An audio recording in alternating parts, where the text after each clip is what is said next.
une introduction à l'histoire et à la technique du vitrail. Je vais commencer par l'évolution du vitrail. Ce sera assez bref, assez rapide. Bon, les verres fabriqués par l'homme sont originaires de Mésopotamie, de Syrie, Égypte, mais on ne va pas parler de ça parce que c'est trop loin. Et c'était des verres pas encore transparents, pas translucides, opaques. Et on commence à l'Antiquité romaine et chrétienne. Donc, euh, les Romains utilisaient le verre blanc pour fermer les ouvertures de leur maison. Et là, on voit euh, le verre, le plus ancien verre peint connu de Saint-Vital à Ravenne. C'était du XVIe siècle. C'est le plus ancien connu, mais je pense, enfin, je crois qu'il y a un nouvel article qui a parlé de premier verre peint du IVe siècle. Mais je ne suis pas sûre. Donc, voilà. Et là, nous avons les fragments de la tête du Christ du monastère de Lorsch du IXe siècle.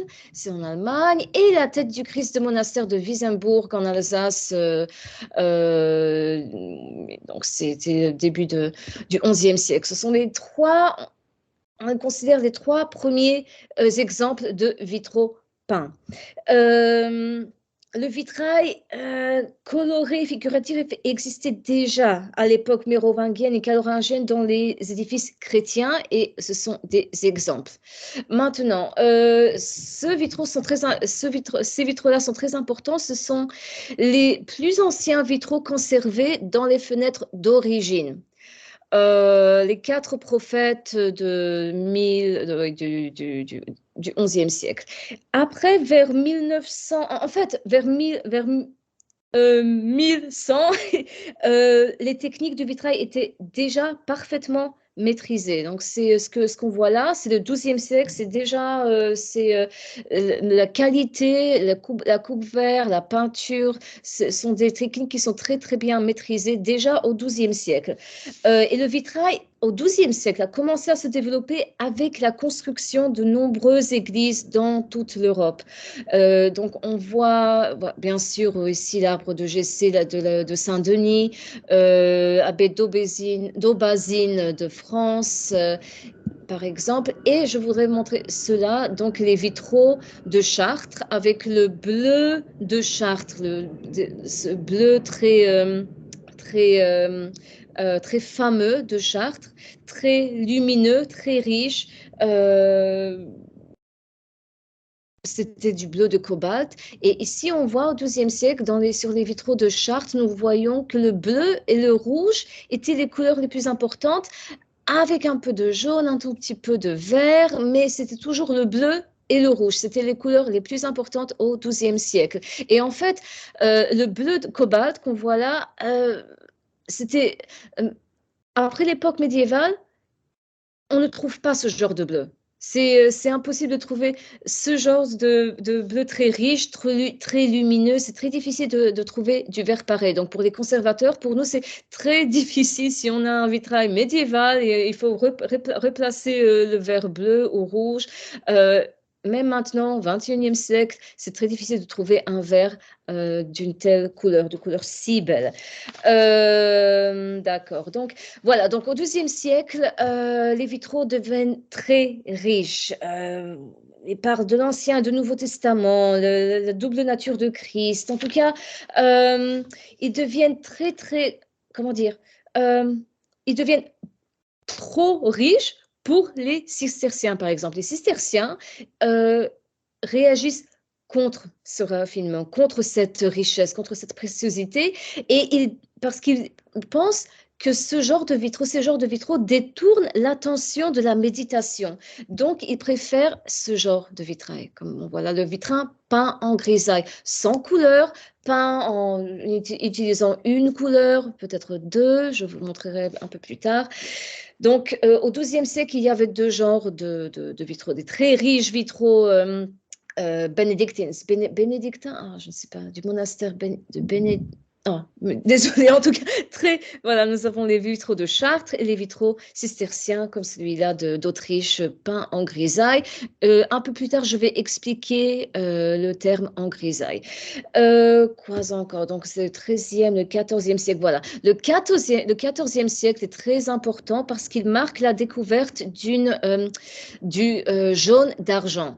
Donc, le jaune d'argent est une sorte, disons, une sorte de peinture qui permet de colorer partiellement le verre sans avoir besoin d'utiliser de plomb. Par exemple, ici, chaque verre, si nous voulons, par exemple, deux couleurs, nous avons besoin de deux verres de couleurs différentes et nous mettons du plomb entre les deux verres. Je vais parler de la technique, ça sera un peu plus clair un peu plus tard. Donc, nous avons besoin de deux verres de différentes couleurs avec un plomb entre les verres. Mais avec la découverte de jaune d'argent, il était possible d'avoir deux ou trois couleurs sur un verre, sur un morceau de verre. Donc c'est la découverte la plus importante en fait du XIVe siècle et l'une des plus importantes dans l'histoire de vitrail. D'accord. Et bien sûr aussi le vitrail incolore se développe. Le XVe siècle, la gamme de couleurs s'enrichit. Alors on voit une grande différence, voilà, une très grosse différence.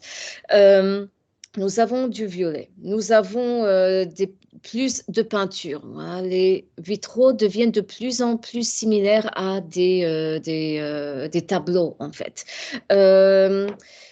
Dans l'évolution du style, on voit un perfectionnement de règles, par exemple de la perspective, ce qu'on peut observer ici, par exemple, l'utilisation du damassé. Ah, c'est pas trop visible là, mais le damassé, ça veut dire, c'est un décor régulier, répétitif, d'inspiration orientale. Peut-être j'en aurais, non, il n'y en a pas ici, il n'est pas très clair là. Et voilà.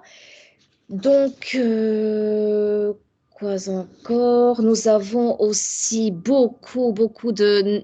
Ah, voilà, ici, mais ce n'est pas trop visible. Nous avons des verres plaqués, donc un verre qui est superposé, un verre blanc avec un tout petit peu de verre coloré sur la surface. Le verre était, on dit gravé? Oui. Ah oui, oui, avec le développement de la gravure, les verres plaqués permettaient aux peintres verriers de changer les couleurs, le motif, sans avoir besoin de plomb. Si on le voit ici, on voit les verres blancs avec un peu de rouge. Cela peut-être est de jaune d'argent, j'en suis pas sûre. Voilà, donc c'est le 15e, 16e siècle.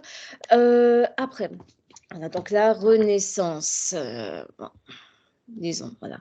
Donc la Renaissance, on le voyait aussi un peu ici, mais bon, c'est mieux. Donc avec la Renaissance, on voit les chimères, les coquilles, les guirlandes, des scènes de triomphe de la Vierge, les scènes deviennent de plus en plus réalistes. Les visages sont de plus en plus expressifs, et toutes les formes sont de plus en plus précises. C'est beaucoup plus, ça ressemble de plus en plus à des tableaux, à la peinture à l'huile en fait. Et les couleurs sont de plus en plus nuancées et jouent avec la lumière grâce à une technique parfaite. Au XVe siècle, au XVIe siècle, les peintres verriers ont atteint oui, une technique absolument parfaite. Et c'est, j'espère que ah non, je n'en ai pas trop. Mais le détail, non, je n'ai pas de détail ici. Euh, Il est presque impossible de trouver des vitraux contemporains avec une telle finesse de décor, une telle finesse de peinture, de décor, de détail. C'était le 15e jusqu'au 16e siècle. Voilà, ici nous avons au 16e siècle, c'était des petits vitraux, des rondelles, tonneaux. Donc ce genre de vitraux, c'était surtout en Belgique. On les faisait très souvent pour les donner en cadeau, par exemple, à la naissance d'un enfant ou, je sais pas, il y avait diverses occasions. C'est de petits vitraux peint normal en grisaille et au jaune d'argent. Je vais expliquer la technique un peu plus tard.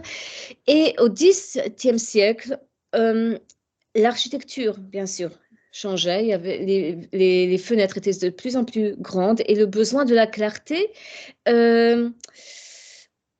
disons, allait en pair avec l'art classique.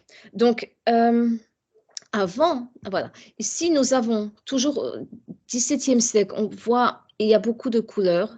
Les vitraux sont très colorés, mais ils sont peints, ils sont surtout peints. On voit de plus en plus de peinture. On voit le jaune, on voit du vert, on voit le bleu, ce sont des émaux. Ça, c'est une sanguine. Mais il n'y a pas beaucoup il n'y a pas de coupe de vert. C'est surtout un vert incoloré, un vert clair, disons, qui a été peint comme un tableau. Mais c'était des petits vitraux qu'on mettait souvent au milieu de la fenêtre parce qu'on avait besoin de plus en plus de lumière.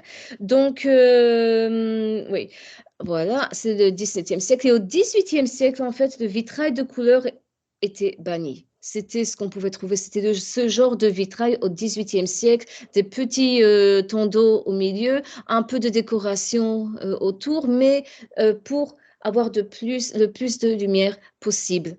Voilà, et voilà, au XVIIIe siècle, donc c'est surtout du vert incolore avec un tout petit peu de couleur juste au milieu.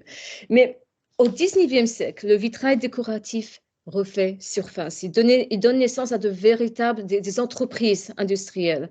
Et le vitrail, en fait, il devient standardisé. Il se vend sur catalogue. Donc, voilà.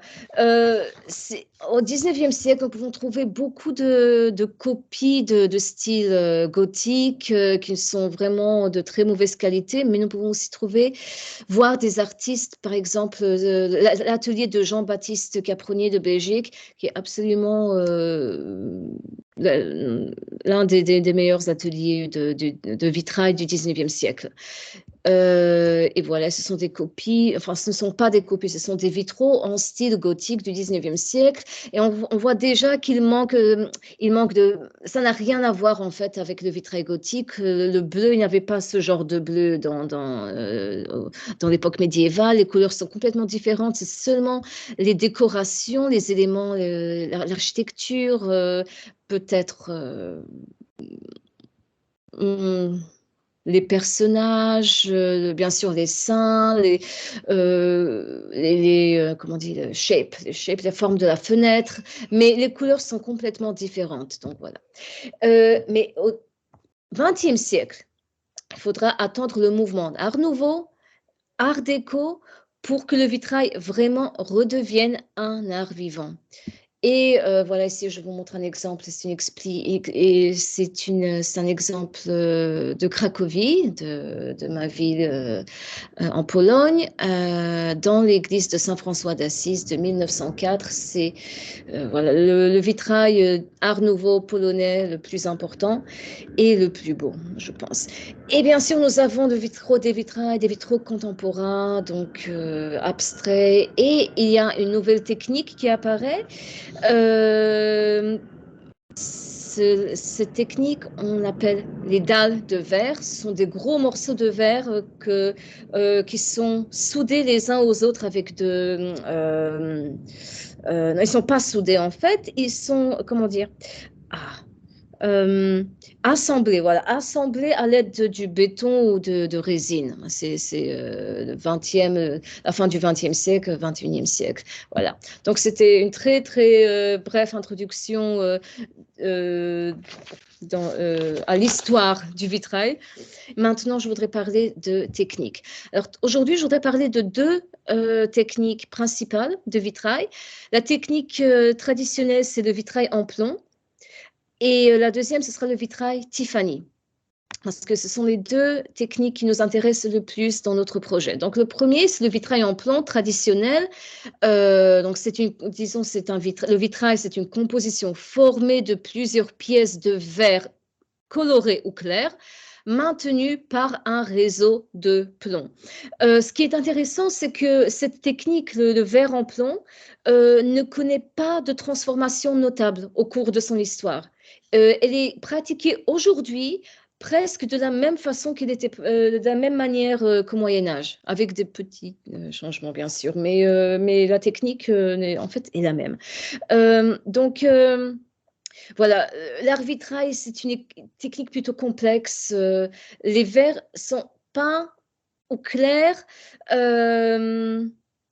Bon, et voilà, les composants principaux d'un vitrail. Nous avons le verre, bien sûr. Le verre est coloré. Souvent, je reçois une question si le verre est peint ou il est coloré. Le verre est coloré euh, en utilisant des métaux, des oxydes métalliques. Donc, nous avons le verre de couleur au clair. La peinture sont des peintures vitrifiables, donc ce sont des peintures permanentes, des peintures que, après peindre, on met le verre au four et après la cuisson, la peinture est permanente, n'a pas perméable, permanente. Donc c'est une fois vitrifiées au four, les peintures gardent un effet permanent. Et les baguettes de plomb. Voilà. Maintenant, parlons du verre. Il y a deux types de verre soufflé. Et il y a du verre fabriqué à machine. Donc, les verres soufflés. Bon, tout d'abord, il y avait le verre coulé sur table, versé sur une table de bois ou un lit de sable, mais c'était à l'époque romaine. Ce qui nous intéresse surtout dans le vitrail, ce sont ces deux techniques. Donc, la technique du verre soufflé en plateau, ce sont des cives. Donc, ici, le verrier souffle une petite bulle, c'est de verre, voilà, et souffle une petite bulle qu'il va ouvrir à une extrémité pour obtenir par un mouvement très rapide de rotation un disque plat, comme celui-là. Donc, on peut voir des fenêtres qui sont faites de cives entières, mais si les cives étaient grandes, comme celle-là par exemple, les verriers coupaient le verre.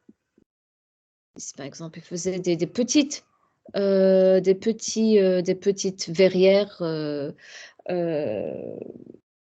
en coupant une cive, disons 4, 5. Mais normalement, si vous voyez ce genre de cives, elles sont normalement, je ne sais pas, elles ont un diamètre de 10, 8 jusqu'à, oh, ça dépend, mais normalement, c'est environ 8, 10 cm de diamètre. Donc, c'est la première technique. Et la deuxième technique de production de feuilles de verre, c'est le soufflage en manchon ou en tableau. Donc, ici, le maître verrier souffle une bulle cylindrique euh, que l'on découpera aux deux extrémités et après il l'ouvre. Ah, voilà, il l'ouvre et il fait. C'est comme si. Ah, attends, je vais essayer de vous montrer. Je vais ouvrir ma caméra. Teams. Voilà. Ah, qu'est-ce qui s'est passé? Ah, je ne sais pas ce qui s'est passé. Bon, en tout cas.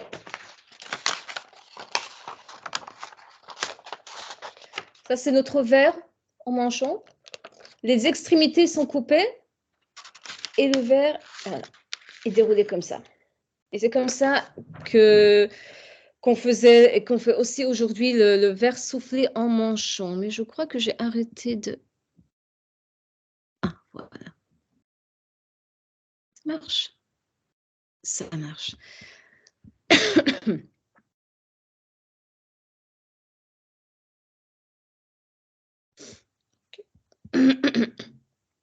Donc ça, c'est le soufflage en manchon. Et plus tard, au début du XXe siècle, nous avons le procédé Fourcault, c'est 1902. Et ici, nous avons donc le verre est étiré verticalement après être passé entre des rouleaux. Et ce verre, en fait, c'est un verre extrêmement intéressant. La surface de ce verre n'est pas parfaitement plate et elle est un peu ondulante. Et personne ne fait, pardon, personne, il n'y a pas de, on ne peut pas l'acheter. personne ne produit, ne fabrique ce verre maintenant. Et c'est dommage parce que surtout en conservation, on a besoin de ce genre de verre. Il est trop cher à fabriquer et aussi tout le monde préfère d'avoir un verre parfait, plat, clair, parfaitement clair.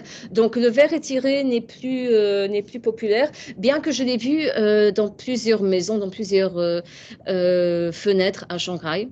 Donc il existe toujours, mais hélas, il est impossible à trouver il est impossible, on ne peut pas l'acheter.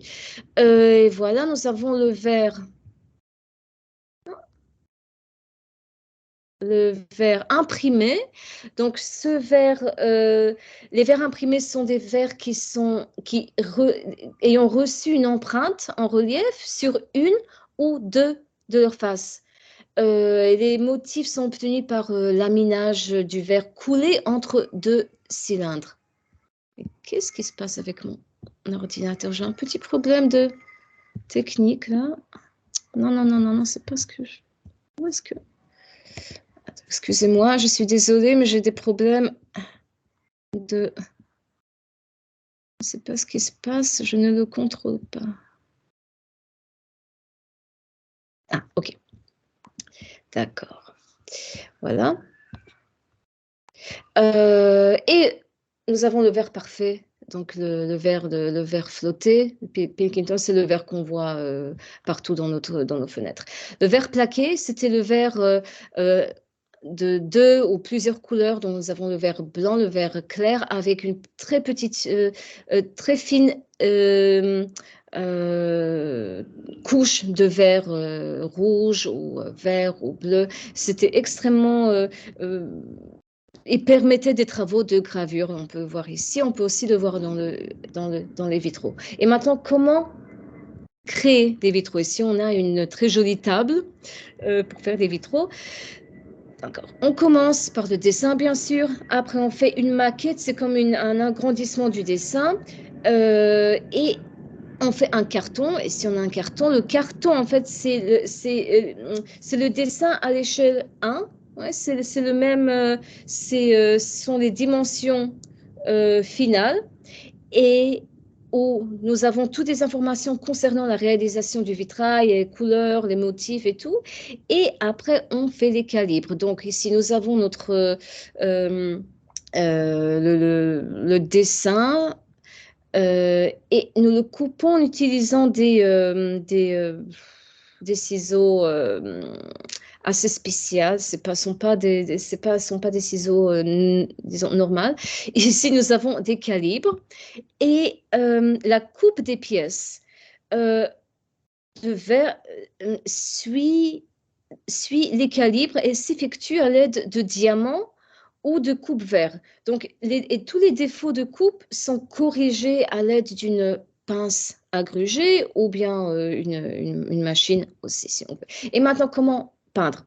Donc, on utilise essentiellement ce genre de peinture en poudre, c'est une grisaille, c'est une poudre d'oxyde de fer ou d'autres métaux avec du vinaigre ou de l'eau, de la gomme arabique et il y a plein d'autres accessoires dont nous avons besoin pour peindre donc en fonction de l'effet que nous souhaitons donner à notre dessin. Donc pour les contours, on utilise des pinceaux en martre, pour les surfaces très larges, on utilise de blaireau. Voilà, c'est des blaireaux et beaucoup de différentes couleurs et matériels. Et il faut peindre sur une table lumineuse, bien sûr, parce que nous voulons voir l'effet que ça fera dans une fenêtre. Après avoir peint les verres, nous les mettons dans le four, nous les cuisons aux alentours de 600 degrés, 630 degrés de température progressive et régulière. Et voilà. Et voilà. Ici, je voulais vous montrer quelques exemples. Donc, nous avons, disons, 3, 4 ou 5 types de peinture. Les grisailles. Voilà, ce sont les grisailles. Elles sont sur la face interne du vitrail. les grisailles, nous avons les grisailles à contourner pour peindre les formes, les lignes, les traits, le contour. Les grisailles à modeler pour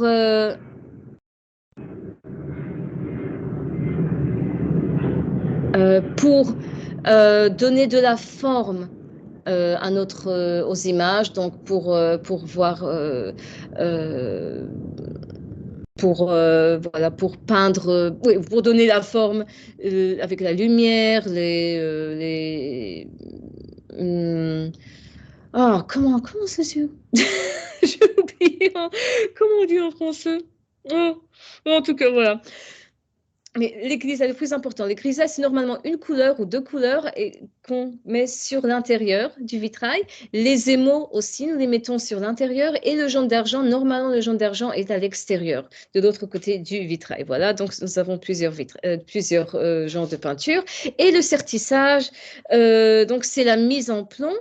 Et ça consiste à encastrer chaque pièce de verre dans des baguettes de plomb. Lorsque les plombs sont assemblés, le réseau est solidarisé en faisant fondre un peu d'étain sur chaque intersection. Et voilà, nous avons des baguettes de plomb, comme ça, et nous mettons un peu d'étain seulement sur les intersections. OK, donc c'est la coupe transversale, c'est le plomb, le vert, le plomb, le vert. Et le dernier, c'est le masticage, donc le scellement de l'espace entre le verre et le plomb avec du mastic, parce qu'il y a toujours un peu d'air entre le verre et le plomb. Et nous avons besoin de sceller avec du mastic. Et maintenant, le vitrail Tiffany, c'est le deuxième genre de vitrail dont je voulais parler. Pourquoi on l'appelle Tiffany? Parce qu'il a été, disons, inventé par Louis Comfort Tiffany. C'était un artiste américain. Il était célèbre pour des œuvres en verre, de style Art Nouveau. Il faisait aussi des bijoux, des meubles. Et en fait, c'était le fils de Charles Louis Tiffany, le fondateur de l'entreprise de bijouterie qu'on connaît tous, Tiffany & Co. Il a créé le verre opalescent. C'est son innovation à lui et à John Lafarge. Le verre opalescent, ce sont voilà, des exemples de verre opalescent. Donc, c'est des verres de plusieurs couleurs. Voilà. Nous avons plusieurs exemples. Je vais vous montrer aussi un peu plus tard. Et comment on fait? On découpe le verre. Il faut les meuler. Et comment le dire pour que ça soit un peu plus... désolée. Je seulement...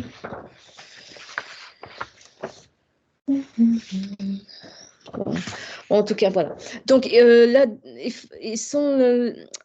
plutôt que de sertir les verres avec du plomb, la technique Tiffany consiste à meuler les bords des verres et entourer chaque verre avec des bandes de cuivre. Et les bords de cette bande sont ensuite repliés sur le verre, rabattus de quelques millimètres sur chaque face. Et après la préparation de chaque pièce, les morceaux de verre sont soudés avec de l'étain, comme ça. Et la couleur originale de l'étain est visible ici, mais on utilise souvent de la patine pour la faire noircir. Donc, nous avons une patine noire, une patine brune, une patine de cuivre. Et j'en parle parce que dans le groupe, je me souviens que quelqu'un avait remarqué que l'étain était noir, en fait. Donc, c'est quelque chose qu'on fait pour la faire, si nous ne voulons pas avoir cet effet de cette couleur d'argent. Voilà. Donc, c'est la technique Tiffany. Et là, nous avons deux exemples de vitraux originaux qui ont été faits dans l'atelier de Louis Comfort Tiffany. Donc, voilà, c'est tout ce que je voulais vous dire sur le vitrail, sur la technique du vitrail, sur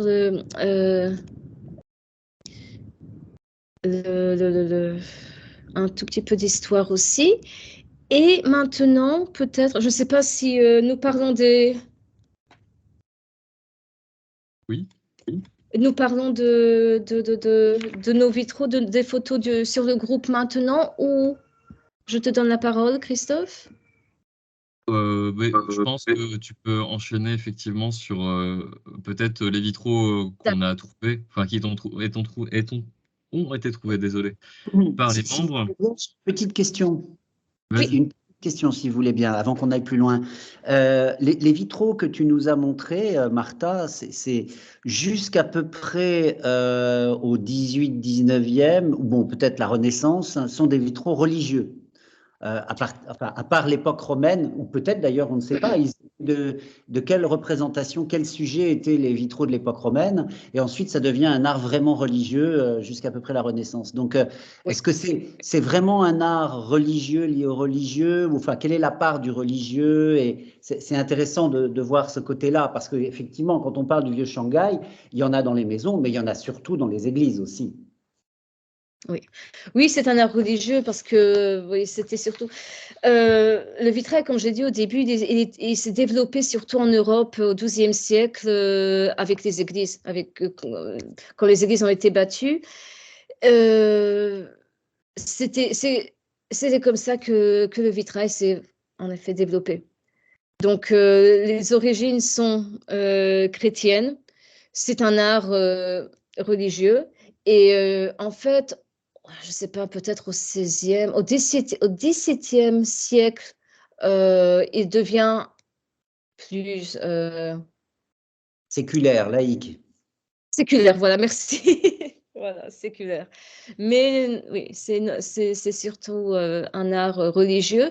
Mais au XXe siècle, art nouveau, art déco, il devient un art décoratif, surtout. Très souvent, en fait, le vitrail n'est pas. On ne parle pas de vitrail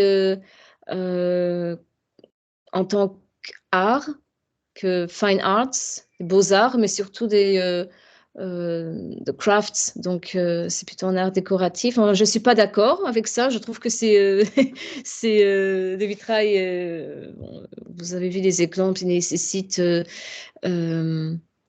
du talent pour faire un beau vitrail et c'est un peu comme la peinture si on peint. Ouais. Mais oui, les vitraux séculaires, c'est surtout depuis à partir du XVIIe siècle.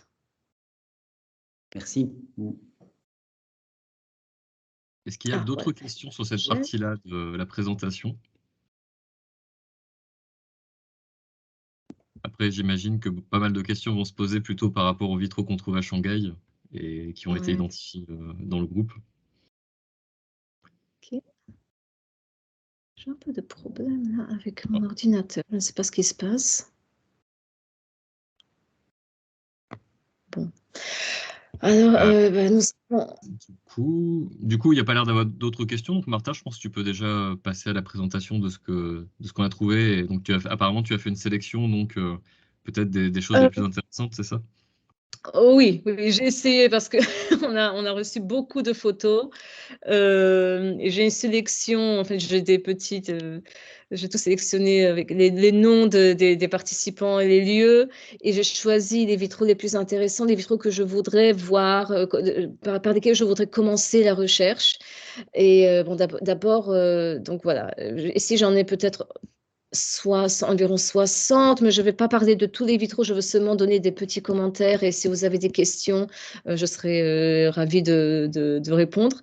Donc le premier, en fait, le plus important, les plus beaux, les plus intéressants sont les vitraux que vous nous avez envoyés, Nicolas. Ce sont les vitraux dans Life Insurance Building, ceux-là. Attends, je vais montrer peut-être, voilà. Ces vitraux-là sont extrêmement intéressants. Je vais peut-être agrandir un peu. Surtout parce qu'ils sont de très, très haute qualité. La qualité de peinture, la qualité d'exécution et le niveau est très haut. Donc, je me demande où ils ont été fabriqués, dans quel atelier, si c'était à Shanghai, s'ils ont été importés, peut-être probablement pas, mais ce sont des vitraux de très bonne qualité. Excusez-moi. Et si nous voyons le jaune d'argent, en fait, voilà. Pour ce que je sais, la plupart des matériaux de ces buildings sur le Boon ont été importés. La plupart. Donc, il est très possible que ces vitraux-là, particulièrement ceux-là, ont été importés. Cette compagnie d'assurance était richissime et leur marbre venait d'Italie, leur bois précieux venait d'Amérique du Nord. Donc, ils ont certainement fait faire leurs vitraux à l'étranger et les ont fait venir. Après, les maisons particulières dans Shanghai, c'est autre chose. Il y avait peut-être il y avait certainement, ils passaient par ou les églises, bien sûr. Mais les grandes entreprises comme ça, ça me paraît pas fou, ça me paraît même presque normal qu'ils aient tout importé. Oui, c'est ce que je pensais parce que je n'ai pas vu. Je crois que ce sont les seuls vitraux avec de ce niveau, avec une qualité de peinture comme celle-là. Et bon, ça se voit que les peintres verriers ont une énorme expérience. Ici, il y a même une imitation de marbre. C'est excellent, en fait. C'est excellent.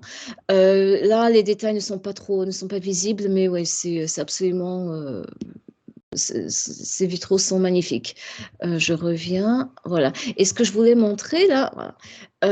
Ce qu'on peut voir surtout là, je vous ai dit que la peinture est sur la surface interne et sur la surface externe, nous pouvons voir le jaune d'argent. Donc ici, voilà, nous voyons le jaune d'argent. C'est la surface externe. Et nous voyons aussi, je crois, un peu des mots, mais je ne suis pas sûre. En tout cas, ces vitraux, je voudrais vraiment commencer par cela. J'espère qu'il sera possible d'accéder facilement et de faire un peu de recherche sur cela. Ah voilà, ici nous voyons beaucoup plus de détails. Voilà, tout ce qu'on voit là, c'est du jaune d'argent. On voit du vert imprimé. Ici, nous avons aussi un peu de peinture. Les taches blanches, c'est de la peinture. Il y a beaucoup de détails. C'est excellent. OK. Et ce sont des vitraux envoyés par Madeleine, je pense. Désolée si je... En tout cas, cela, c'est Art Nouveau, je crois. C'est la villa, je ne me souviens pas du nom, je ne me souviens pas du nom des lieux de tous ces vitraux, mais ceux-là sont absolument magnifiques et me font penser à des vitraux d'Art Nouveau de Pologne, aussi d'un artiste très connu en Pologne, aussi excellent. Donc, j'aimerais vraiment faire des recherches sur cela. Je crois qu'il y en a plus. Oui, c'est la même villa, je pense. Et les couleurs, surtout ici, les couleurs sont typiquement Art Nouveau, très typiques pour Art Nouveau. Je ne suis pas sûre. Ceux-là, je pense qu'ils sont plutôt récents. On voit déjà que la qualité la couleur est différente, le verre est différent, la coupe du verre est différente. Oui, j'en suis pas sûre. Cela,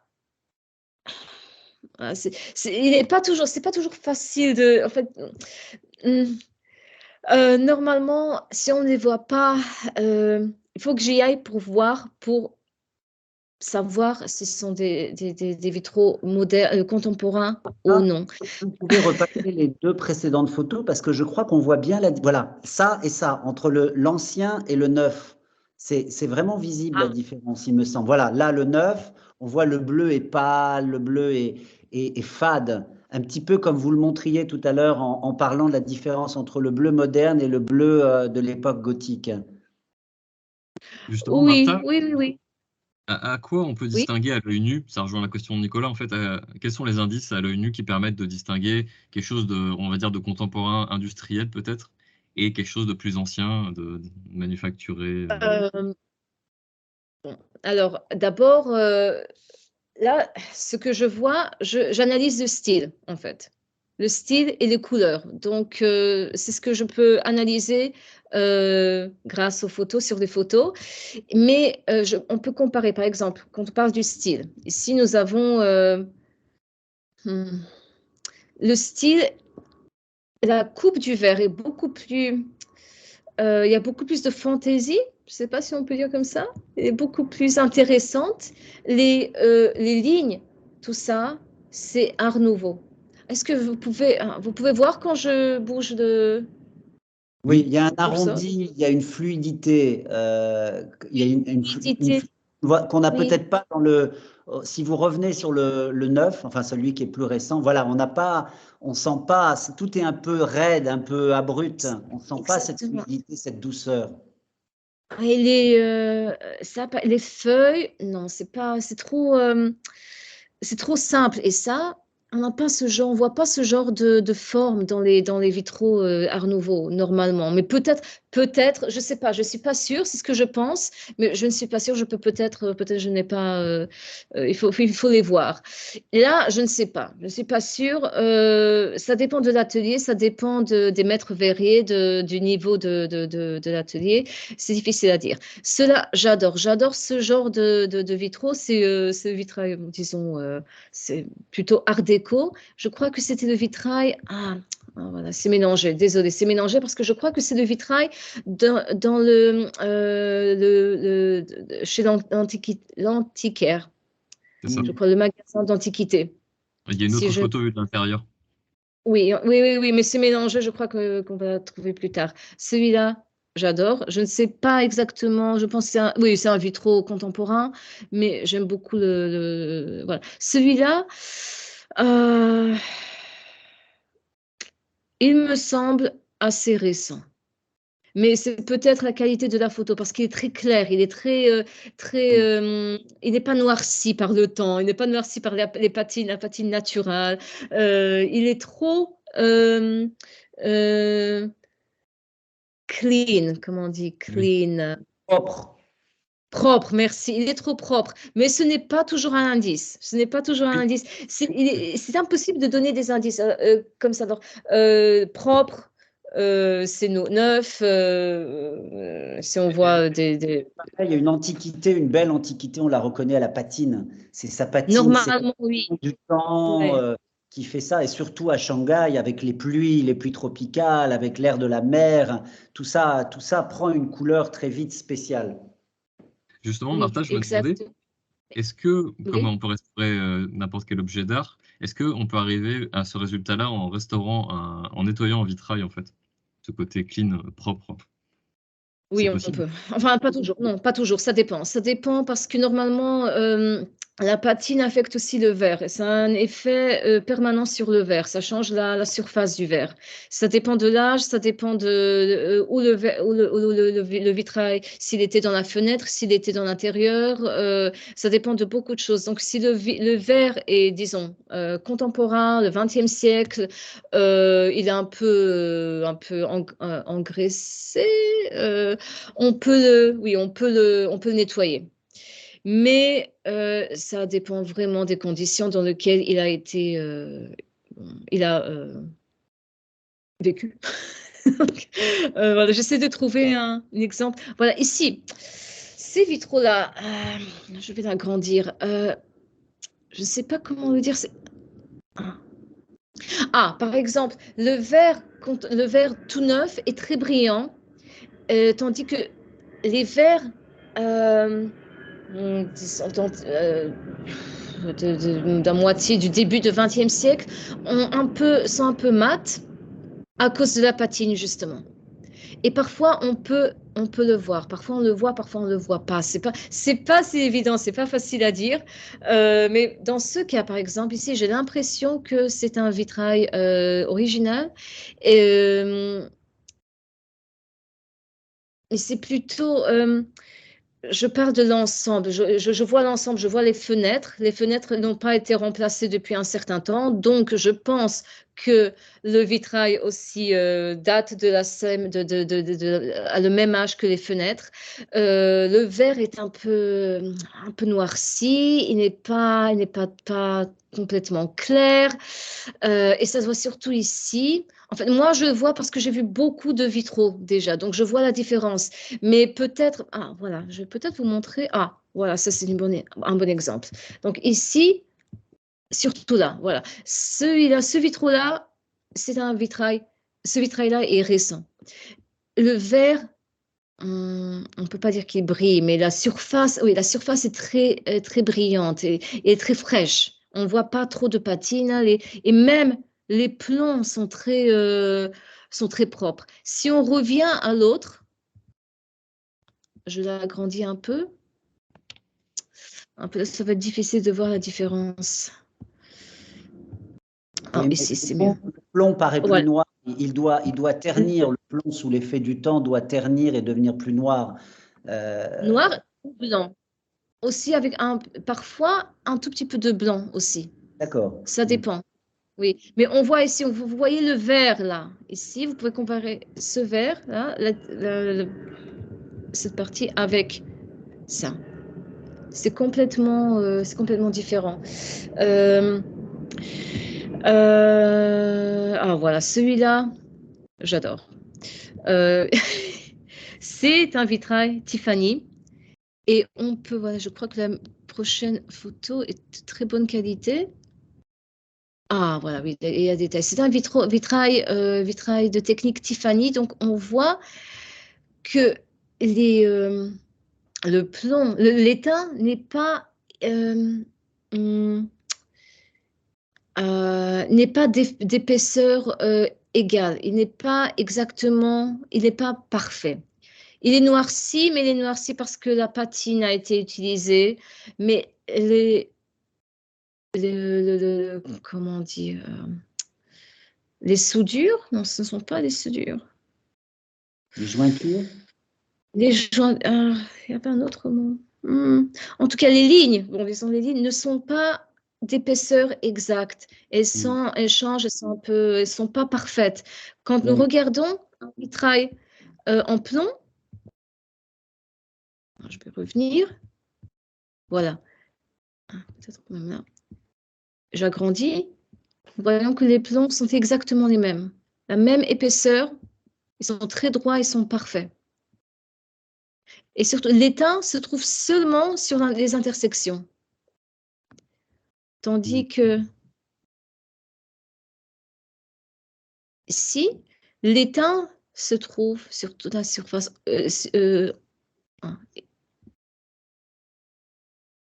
Tout ça, c'est l'étain. L'étain noirci par la patine artificielle. Et nous voyons que les lignes ne sont pas exactement, elles ne sont pas de même épaisseur, elles ne sont pas parfaites. Donc ça, c'est un Tiffany. Et voilà, nous voyons, ici, on voit aussi le verre opalescent dont j'ai parlé, qui a été inventé par Tiffany, on le voit. Ici, en fait, même le jaune, c'est un verre opalescent. Le vert, parce qu'on voit le vert avec un peu de marron, avec un peu de... Ici, on voit le blanc avec un peu de rose, de bleu avec un peu de blanc dedans aussi. OK. Ah, voilà, c'est le vitrail Art déco ici. J'adore les antiquaires. J'ai trouvé des vitraux magnifiques. Mais le seul problème, c'est que pour pouvoir les étudier, il faudrait les acheter. Et j'ai vu des vitraux de 30 000 yuan pour un, environ quelque chose comme ça. Donc 60 000 yuan pour deux vitraux de bonne qualité pour pouvoir les étudier. Sinon, je ne sais pas comment nous pouvons accéder à ce genre de vitraux. Ceux-là sont très intéressants.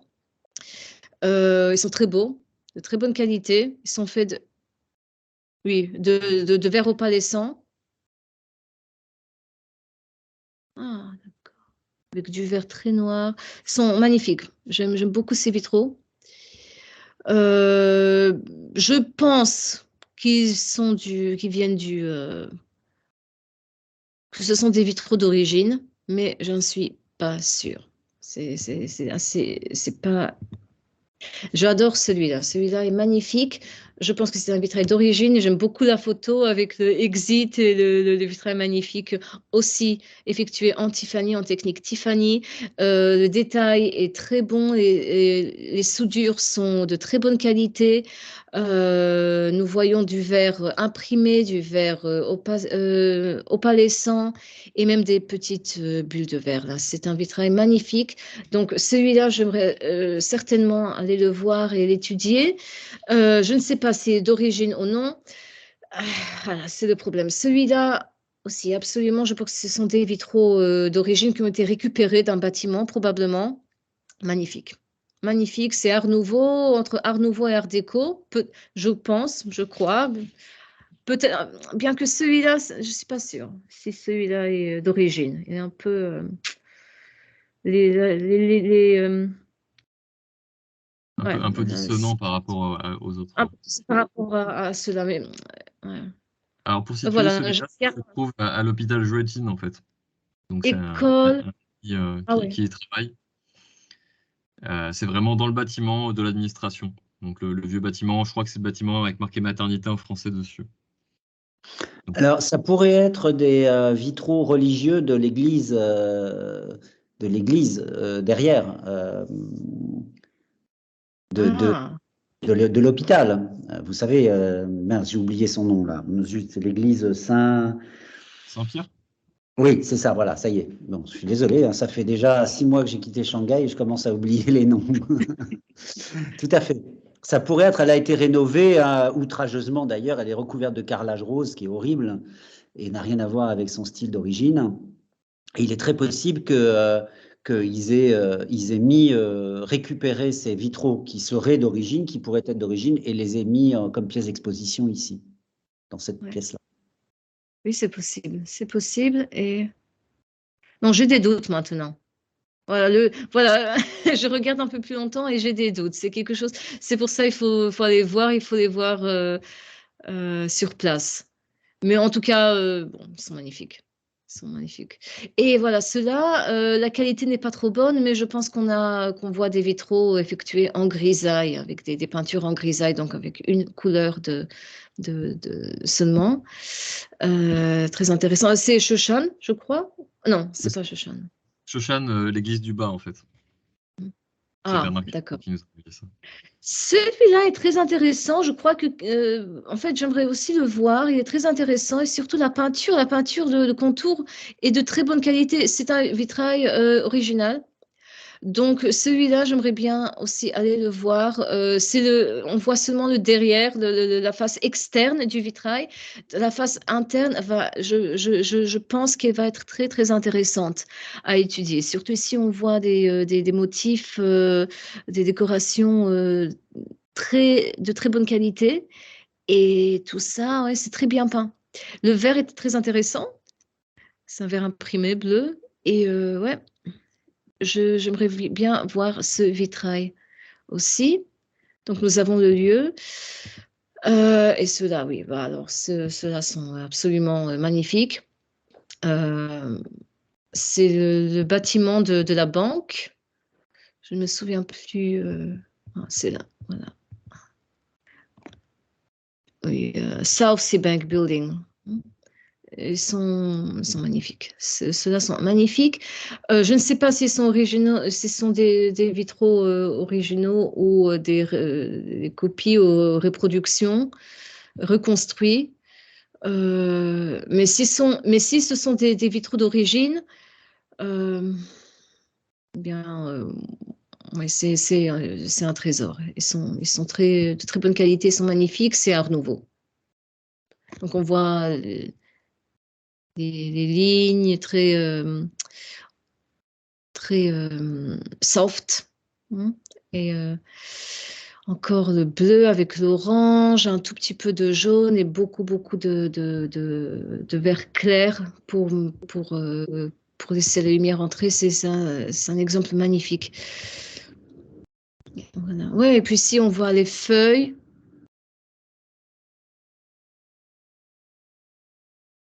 La coupe est de très bonne qualité aussi, très précise. Très précise.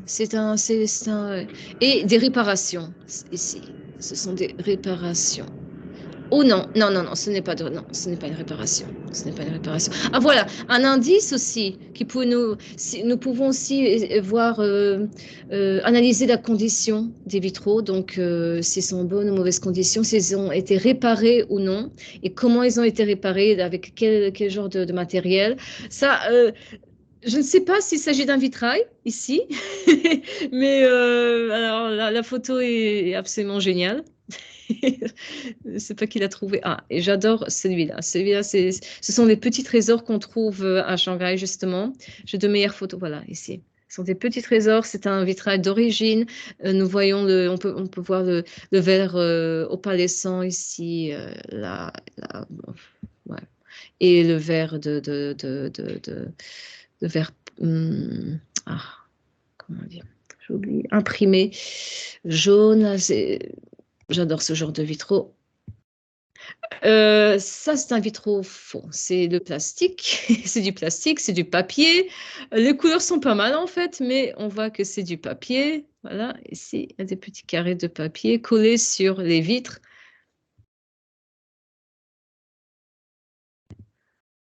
Et ça, voilà, la question, est-ce que c'est un vitrail? Oui, je trouve que c'est un vitrail. Nous avons des verres clairs, des verres de colorés, nous avons des plombs.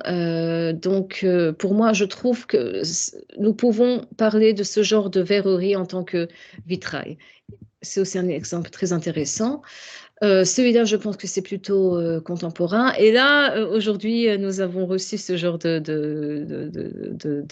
vitrail qui a été décrit comme euh, vitrail Ton dos? coloré. Ouais, c'est coloré. Donc voilà, parce que en fait, on voit seulement une couleur, c'est seulement ce vert-là. Et il a été peint avec de la peinture, je sais pas, à froid probablement, parce qu'il n'y a pas de coupe de verre. En fait, c'est impossible de couper le verre de cette façon. Donc, celui-là a été peint, mais c'est très joli. J'adore. Donc, ce n'est pas un vrai vitrail, c'est seulement du verre C'est un, qui a été décoré. c'est un trompe-l'œil alors, une sorte de Ouais, ouais, trompe-l'œil. c'est un trompe-l'œil, mais ouais, ouais, c'est très bien, très bien, c'est très joli en fait. Ok. Pourquoi je ne peux pas bouger? Ah, voilà. Qu'est-ce qui lui arrive? Bon, je crois que c'est tout. Alors, est-ce que vous avez des questions? Parce que je peux en parler longtemps, mais il est déjà 8h40, donc... Oui. On peut peut-être passer aux questions. Voilà, on a abordé à la fois l'histoire et la technique. Là, on est vraiment sur ce qu'on trouve à Shanghai. Est-ce que vous avez des commentaires à faire un peu sur ce qu'on vient de voir?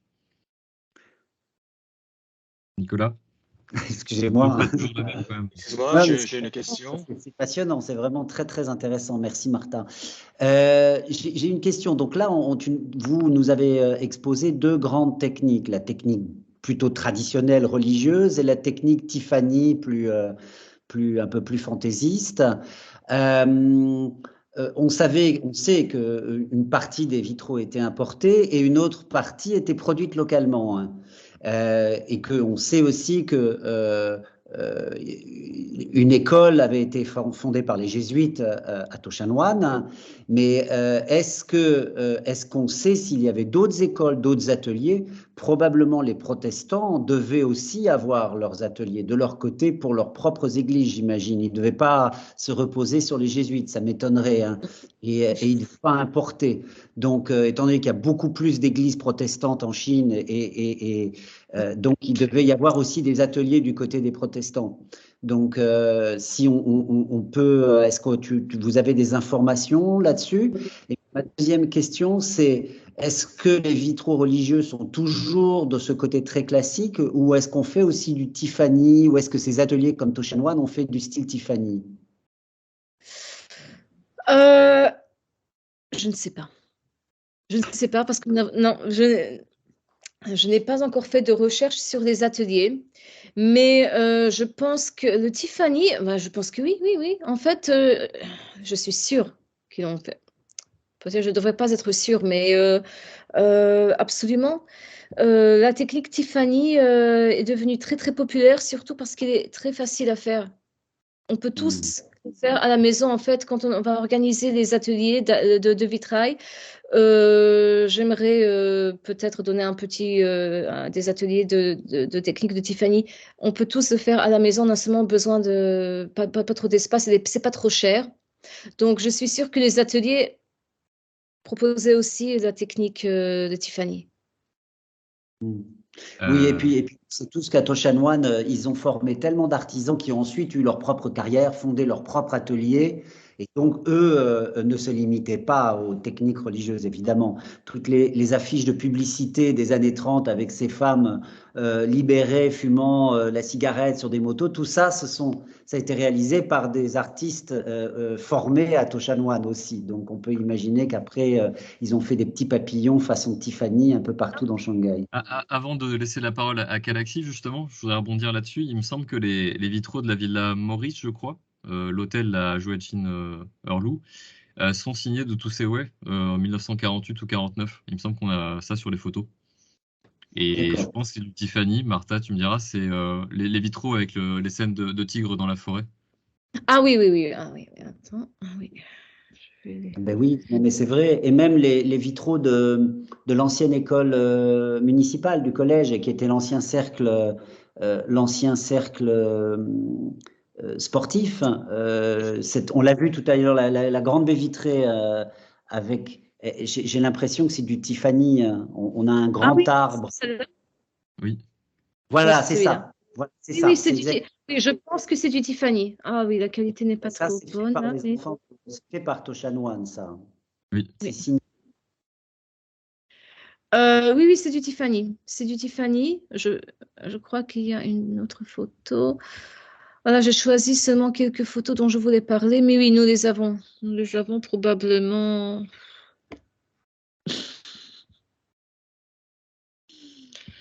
On les retrouvera. Ah, On je les vais les retrouvera. retrouver un peu plus tard parce que oui, c'est probablement. Non. On publiera sûrement un article là-dessus de toute façon. Il me semble que Galaxy a levé la main. Galaxy, est-ce que tu as une question? Oui, merci, Chris. Oui. Euh, Martin, est-ce que vous pouvez dire quelques mots sur l'origine des vitraux à Shanghai? Bah, justement, c'est quelque chose dont nous allons rechercher sur le sujet. Attends, nous allons rechercher. Donc, il y a deux hypothèses. La première, euh, les vitraux de Shanghai ont été créés à Shanghai dans les ateliers qui ont été établis par les moines jésuites. Donc, Nicolas en a parlé, c'est la première, probablement la majorité des vitraux a été créée localement. Mais comme nous avons vu, il y a des vitraux, surtout le vitrail magnifique sur le Bund, qui a probablement été importé. D'où nous ne savons pas. C'est justement quelque chose nous voulons rechercher sur le sujet. Nous n'avons pas encore d'informations. Ah, ceci, merci. Ça, c'est un dossier, effectivement, un autre dossier à part l'investigation, on va dire, dans la rue, sur le terrain, identifier les vitraux, aller les voir, les expertiser par Martha.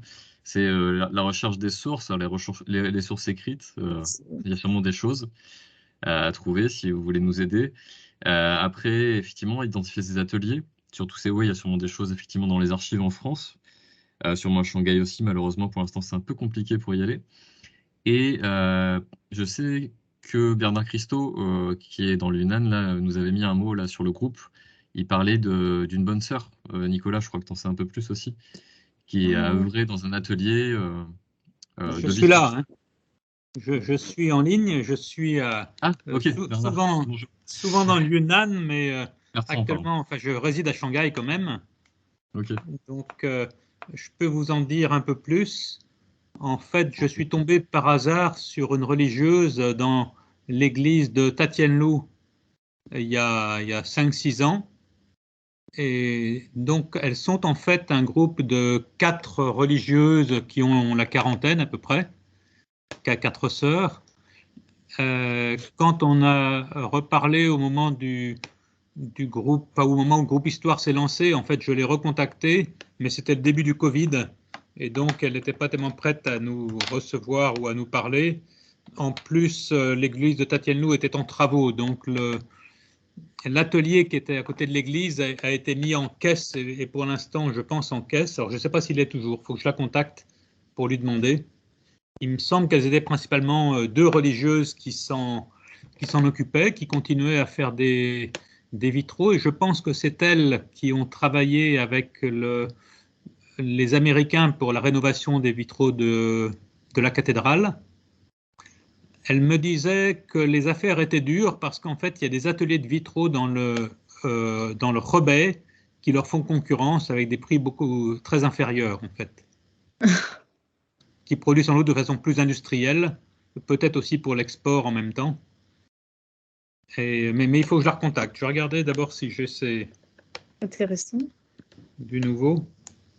C'est très C'est intéressant. intéressant parce que à Shanghai et aussi à Suzhou, il y a il y a des ateliers de vitraux. Par exemple, à Shanghai, il y a un atelier de vitrail dirigé par, je crois, je sais pas s'il est français ou il est par quelqu'un qui a été, qui a appris le vitrail en France. Et c'est un... J'ai vu le website, j'ai vu la page sur Internet. Ils font des choses vraiment magnifiques. À Suzhou, je coopère avec un atelier qui fait des vitraux pour la Chine entière aussi. Mais voilà, mais c'est pas de façon industrielle. Donc peut-être le studio, l'atelier de Hebei fait beaucoup de vitraux de façon plus industrielle. Ici, les ateliers desquels moi je parle produisent surtout créent des vitraux. C'est pas une grande quantité en fait, c'est juste quelques vitraux par an. Ça dépend de... J'avais demandé, enfin, il y a une église qui s'appelle Saint-Michel, il me semble, qui est l'église où il y avait les messes francophones, qui a été refaite il n'y a pas très longtemps et dont tous les vitraux sont récents, en fait. Il me semble bien qu'ils ont été faits dans le Hebei, justement. Mais là, on pourrait organiser une visite, probablement, peut-être pas tout de suite, mais quand ça sera un peu relâché au niveau Covid, et le père Tienne, qui s'occupe de cette église-là, est francophone, il pourra certainement nous en parler. Ok, c'est très intéressant. C'est le père Tienne, du coup, c'est quelle église, pardon? L'église Saint-Michel, c'est une église qui est au nord de Ting'an, presque sur la rivière Suzhou River, en fait, juste un petit peu avant. C'est l'église de la communauté francophone. Francophone, elle est plus ouverte pour la communauté francophone depuis 2 ans. C'est Dongjialou, si je me trompe pas, qui est en effet au nord-ouest de Jing'an. Il y a plus de messes régulières, mais il y a eu, je crois, un baptême récemment et elle est ouverte pour les Chinois, par contre. Donc, oui. On peut y avoir accès. Là, il va y avoir quelques petites choses aussi, mais en format très réduit pour la communauté française francophone. Donc, oui. Le père qui donnait les messes en français était allemand d'ailleurs. Oui, ça c'était. Il est parti maintenant. Ouais. Okay. J'avais juste une petite idée aussi, parce qu'il y a des très beaux vitraux sur le Bund et le Peace Hotel a un petit musée. Peut-être on connaît un peu le directeur parce qu'on a eu des liens. Tout à fait. On y a organisé un gala il y a un an et demi, donc peut-être on pourrait approcher le Peace Hotel et organiser quelque chose avec eux. Ils ont des archives, ils pourraient nous faciliter l'accès aux archives et ça pourrait les intéresser de se mettre en avant auprès de notre société. Je m'enlève l'eau de la bouche d'une certaine façon parce que j'ai continué à avoir des relations avec Mathieu, avec qui on avait donc organisé l'Assemblée Générale il y a un an et quelques, et je lui en parlais hier soir puisque je le revoyais. Il m'a dit mais bien sûr, venez au Peace Hotel et on a des très beaux vitraux, etc. Il peut organiser quelque chose juste pour nous, juste pour toi Martha, il y a absolument aucun problème. J'en parlais hier soir. Accès aux archives éventuellement à travers leur petit musée, ça peut être super. Tout à fait. Ça me donne envie de revenir à Shanghai. Mais reviens, on t'attend. Ma fille me rappelait qu'il y a de très beaux vitraux au Bund numéro 3, enfin, qu'il y avait de très beaux vitraux au restaurant chinois en fait qui s'appelait Huangpu Tulepu, Club. Oui. Ça mais qui a été remplacé par Canton 8 et je ne sais pas trop si ils ont changé la décoration ou pas en fait. Mais ça vaudrait le coup d'aller jeter un coup d'œil. C'est en dessous de Jean-Georges. Exactement. Oui. Ok, c'est noté. C'est noté. Je pense qu'on va commencer par le Bund, en fait. Mais je pense que le Bund numéro 3, donc ça vaudrait le coup de faire tous les étages. Et on va peut-être trouver des choses, en intérieur surtout. le bout numéro 5, dont la porte est face au bout numéro 3, en fait, sur la Kwandonglu, il me semble qu'avant, il y avait aussi des vitraux dans les restaurants, mais les restaurants ont changé plusieurs fois et je ne sais pas où ça en est maintenant. Il y a tout qui est fermé dans le 5 maintenant. Donc, mais bon, pourquoi pas. On peut aller voir si c'est ouvert. L'idée, c'était de... Enfin, mon idée, c'était d'aller chaque week-end de voir une ou deux de places pour faire des notes, pour prendre des photos. Mais pour l'instant, depuis 2 semaines, j'essaie de sortir et ça ne marche pas. J'espère que ce week-end, je pourrai enfin sortir et je vais commencer par le Bund. Je crois le Bund ou les villas. Les villas. J'ai une petite idée aussi. Peut-être on pourrait créer une section spéciale pour les vitraux signés. Parce que les vitraux signés, ça permet d'avoir un accès peut-être plus facilité à l'info. En tout cas, à partir du moment où ils sont signés, on doit peut-être pouvoir remonter la piste sur leur origine. Mais pour le voir, il faudrait avoir accès au vitrail entier. Parce que parfois, les signatures sont cachées quelque part en bas. C'est pas évident de les trouver. Donc peut-être si quelqu'un a une idée sur des vitraux qui sont signés ou si il peut prendre aussi une photo des signatures, ça peut être intéressant. Ouais. C'est effectivement, Nicolas, très juste. C'est-à-dire qu'en fait, on avait mis en place dans le groupe, on a dit un peu comment il fallait faire pour présenter un vitrail, donc prendre une photo, mettre la localisation. Et on a peut-être pas précisé effectivement de regarder dans le détail. C'est vrai que les gens, pour l'instant, n'ont pas forcément pu se rendre sur place, même si j'ai l'impression que c'est un peu plus le cas sur les derniers posts. Bien penser effectivement à regarder si on peut voir des détails, ce qui n'est pas toujours évident effectivement quand c'est une photo vue de loin, vue de l'extérieur. Sachant que Martha, tu vas me dire, hein, mais il me semble que dans ton inventaire, justement, tu as une fiche descriptive pour chaque vitrail où tu notes ce genre de détails, j'imagine. C'est ce que je vais faire, oui. Oui, je veux noter les détails sur la signature, sur la condition d'abord, essayer, si possible, d'avoir les dimensions, mais ça dépend.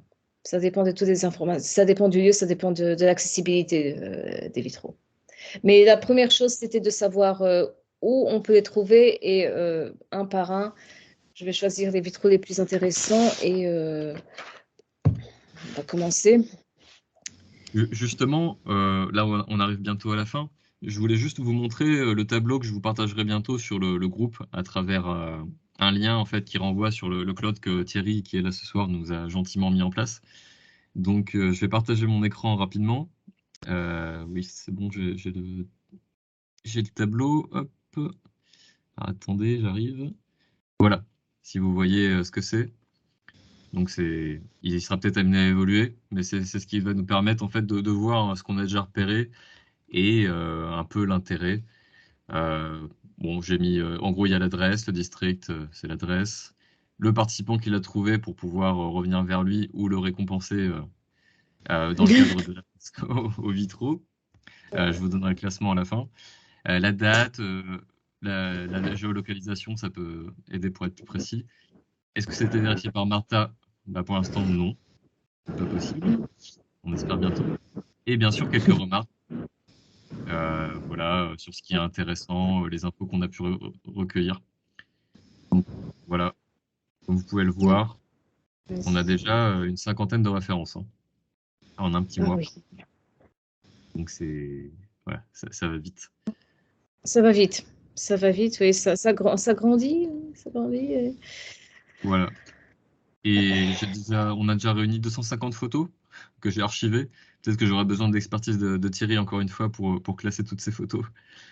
Pour l'instant, c'est classé en villa, bâtiment public, église, lieu religieux. Donc, il y a peut-être une meilleure façon de classer aussi, comme tu disais, Nicolas. Ça, on verra ça au fur et à mesure. Donc voilà. Je repense tout d'un coup, je me demande s'il n'y a pas des vitraux aussi dans la bibliothèque des Jésuites à Sutiaroy. Bonne question. Il J'ai des photos, j'ai des anciennes photos, je regardais en effet. Ok. Bertrand, tu veux dire dans la salle qui est non accessible, enfin qui est fermée habituellement? Dans la Dans réserve. plusieurs salles, il y a beaucoup de salles, dont certaines qui sont ouvertes au public. Et je sais pas, comme ça. Enfin, au moins, je me dis que ça irait bien dans le cadre. En plus, les jésuites avaient accès à l'atelier, donc devaient chercher des endroits où les mettre. Dans la salle de lecture à l'étage, je ne suis pas sûr, mais il me semble en effet qu'il y en avait, qu'il y en a. Ok, à vérifier. Mais oui, ça serait logique qu'il y en ait là-bas. À vérifier. Alors apparemment, pour l'instant, elle est ouverte que la semaine, à cause du Covid, évidemment. Donc voilà, si quelqu'un a du temps la semaine. Ok, est-ce qu'il y a encore une remarque, une question? Justement, remarque, quand j'étais à Hong Kong, il y a 10 ans, j'ai acheté un petit morceau de vitrail à St. Andrew Church. En tant que souvenir, je me demande si c'est la chose qu'on peut faire en Europe.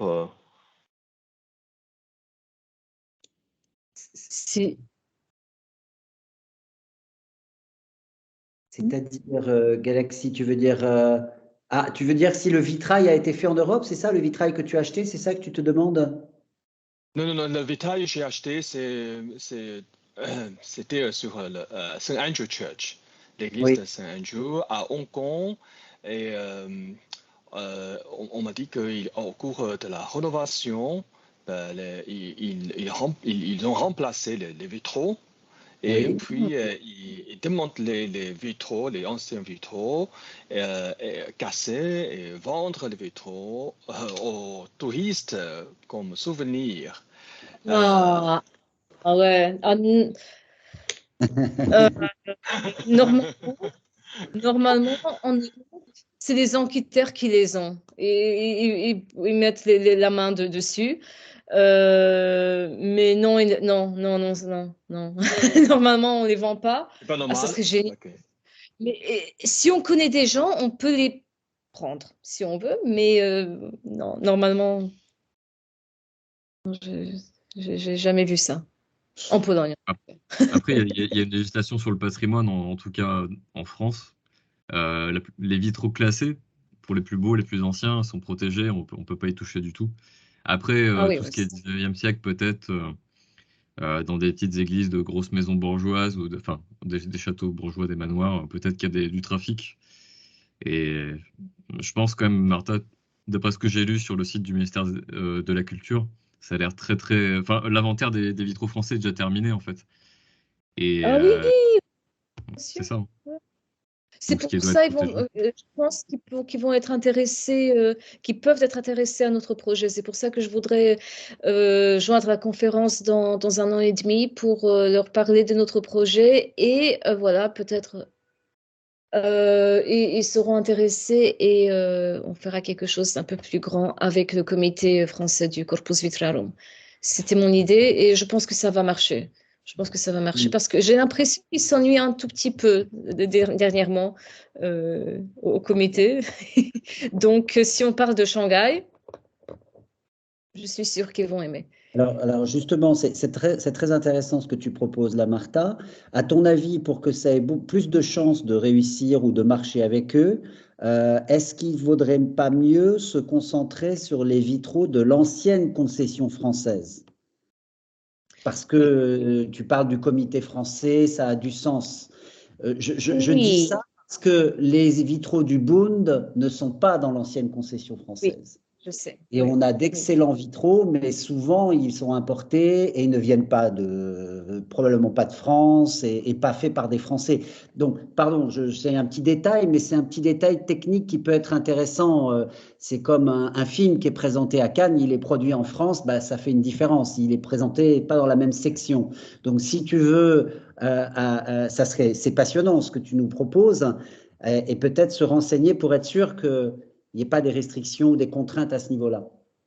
Il n'y a pas de contraintes. Il n'y a pas de contraintes, mais quand je vais, la conférence, c'est pour le Corpus Vitrarum du monde entier. Donc, il y aura tout le monde. Peut-être, C'est mieux de présenter tout ce qu'on a. Et peut-être le comité anglais sera intéressé, le comité français sera intéressé, ou peut-être bon, peut-être on va faire une coopération avec les deux comités et ça serait génial. Ça serait vraiment, vraiment génial. Donc, Si jamais tu présentes un projet, tu le fais toi en tant que chercheuse en ton nom ou tu passes par un corpus national, enfin une section nationale? si moi, voilà, si je fais le projet, ça dépend du comité polonais, en fait, parce que je leur ai parlé du projet. Pour l'instant, le chef n'était pas trop intéressé parce que ce n'est pas polonais, c'est français et anglais. Mais peut-être, je vais passer par le comité Corpus Vitrarum polonais pour faire le projet. Ça dépend, mais ça, je suis membre du comité, donc je devrais le faire. Mais si, par exemple, le comité français donne... ah non, non. Bon, je peux faire en passant par le comité ou en personne, ou bon, ça n'a pas d'importance, en fait. Ok. Bon, c'est toi qui définiras ta stratégie. De toute façon, je pense que tu connais bien ce monde-là. Je pense que le plus facile pour moi serait de le faire avec le Corpus Vitrarum, de passer par le Corpus Vitrarum polonais, parce que aussi ils ont beaucoup d'expérience en ce qui concerne la photographie, la documentation et tout ce qu'il faut faire. Mais je ne sais pas si le comité français, s'ils veulent participer, ils vont probablement vouloir envoyer leur propre représentant, les gens. Donc, voilà. Okay. Mais ce sont des détails.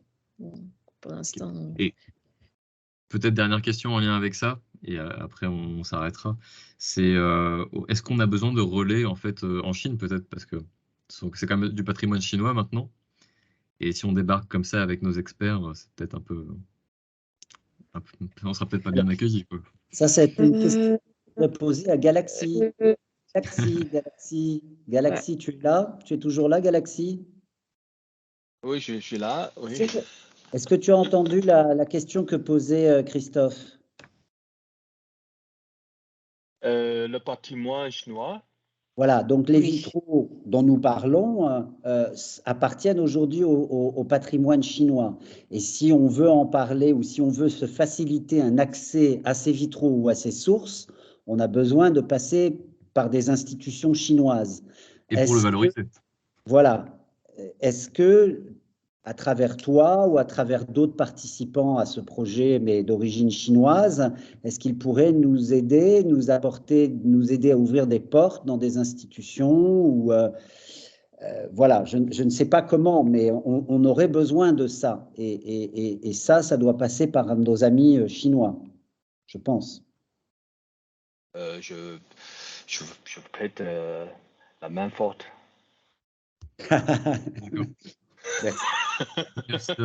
C'était laconique, mais c'était fort. Non, mais effectivement, on verra.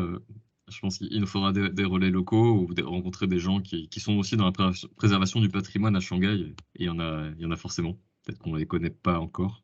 Il y a peut-être même à la municipalité de Shanghai des techniciens ou des spécialistes des vitraux, de la restauration au niveau des architectes de la ville de Shanghai. Il y a peut-être des gens qui s'en occupent. Normalement, il devrait y avoir une structure.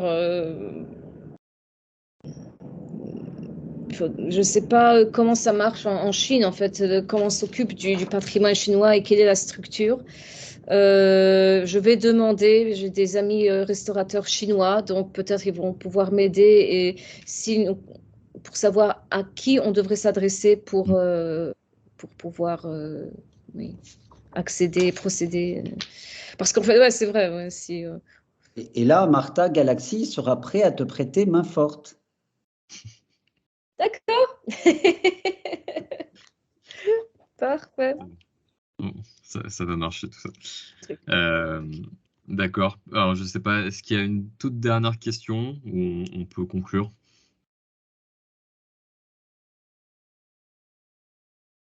Qui ne dit mot consent. Donc voilà. Merci beaucoup, Martha, pour tout ce que tu nous as présenté ce soir. C'était passionnant. Et c'est pas terminé. C'est ça qui est encore mieux. Donc, je pense que la plupart des gens qui étaient là ce soir sont dans le groupe des vitraux. Donc, voilà, on va continuer sur le même modèle, en espérant que Martha puisse se rendre sur le terrain. Et quand ça va un peu avancer, peut-être qu'on pourra prévoir une visite avec les gens qui le souhaiteront. Si tu es d'accord, bien sûr. Ah oui, oui, in situ. absolument. Ça serait super. En attendant, pardon, tu voulais dire quelque chose? Non, non. Ok, voilà. Donc voilà, on fera ça. Peut-être un atelier aussi bientôt, qui sait, un atelier de création de vitrail. On serait très heureux de le faire. Et qu'est-ce que je voulais ajouter? Oui, donc c'est la chasse aux vitraux, c'est aussi un jeu. Enfin, c'est ludique et c'est un concours qui fait gagner des bulletins et peut-être d'autres prix. Donc il y a eu un gagnant ce mois-ci qui s'est révélé sur le tard, qui n'est pas là ce soir. Je vais le dévoiler en direct. Hop, voilà, vous voyez. Donc, il s'appelle Mathias Schaeffer. Et il a découvert 11 vitraux, même 13, je crois, avec ceux qu'il a rajoutés ce soir. Même, ils sont peut-être pas tous vrais. Enfin, ce sont peut-être pas tous des vrais vitraux ou des vitraux anciens, mais voilà. Il a coiffé tout le monde au poteau, même Jocelyn, qui n'a pas gagné de toute façon, parce qu'il fait partie du CODIR. Mais voilà. Et ce qui est intéressant de voir aussi, de souligner, c'est qu'il y a quand même beaucoup de gens qui ont contribué. Et voilà, c'est quand même très, très plaisant de savoir que tout le monde se prend en jeu. Ouais, Donc voilà, c'est génial. Merci voilà, beaucoup. c'est effectivement un effort collectif et on a besoin de l'aide de tout le monde. Voilà. Peut-être que je vais annoncer juste l'événement qui vient pour nous. Hop. J'avais un. Attendez. Est-ce que je partage toujours mon écran ou pas? Non. Hop. Ça y est. Excusez-moi, on va y arriver. Non, c'est reparti. Hop. Désolé. C'est début de la semaine, je suis déjà fatigué. Voilà. Donc, à venir, donc la prochaine conférence de la SHFC, donc les mémoires concernant les Chinois par Laurent Cibaud, qui vient de sortir un livre sur son ancêtre, qui était jésuite à la cour de je ne sais plus quel empereur, mais on le découvrira durant cette conférence. Donc, c'est le 21 novembre à 19h à la Galerie du Monteil, à Shanghai. Donc, ne ratez pas cette conférence. Et également, je voulais vous recommander une conférence qui a l'air sympa, un peu pointue, certes, une conférence en ligne par le NS Lyon, les mobilités caravanières marchandes et migratoires vues par le brigandage en Chine du Nord au XVIIIe et XXe siècle, par Laurent Chircop-Reyes. Voilà, donc le 18 novembre à 21h hors de Shanghai, donc c'est suivable ici, c'est en ligne, c'est accessible à tout le monde sur inscription. Donc voilà, c'est de l'histoire de la Chine, même s'il n'y a peut-être pas de français dedans, je ne sais pas, à voir. Donc voilà, ce qui est à venir. Merci à tous. Je ne sais pas si nos coprésidents veulent rajouter un mot ou Martha avant de partir. Merci. Merci de contribuer au projet. C'est tout ce que je peux dire. Je suis très heureuse et j'ai hâte d'aller en terrain pour voir les vitraux et dire un peu plus sur les vitraux, pas seulement sur les photos. Écoute, je vais faire le mot de la fin de mon côté, mais merci à toi, Martha. Quand on a créé la Société d'Histoire, c'était très clairement pour faire ce type de projet, pour être utile à la recherche, pour aider les chercheurs, pour faire ça, pour pouvoir être utile aussi. Donc, on est très, très, très, très heureux de faire ça et je suis sûr qu'on va encore continuer à trouver plein de vitraux, offrir plein de bulletins à tout le monde et puis qu'on va apprendre beaucoup de choses sur ce sujet qui est fascinant. Merci beaucoup. Ben voilà, n'hésitez pas à en parler autour de vous pour ceux qui sont là aujourd'hui et qui ont écouté et à les faire venir sur le groupe WeChat et puis on s'amuse tout en apprenant des choses qui sont fascinantes. À très bientôt. Au 21. Merci Christophe, merci Nicolas. Merci à tous. Merci.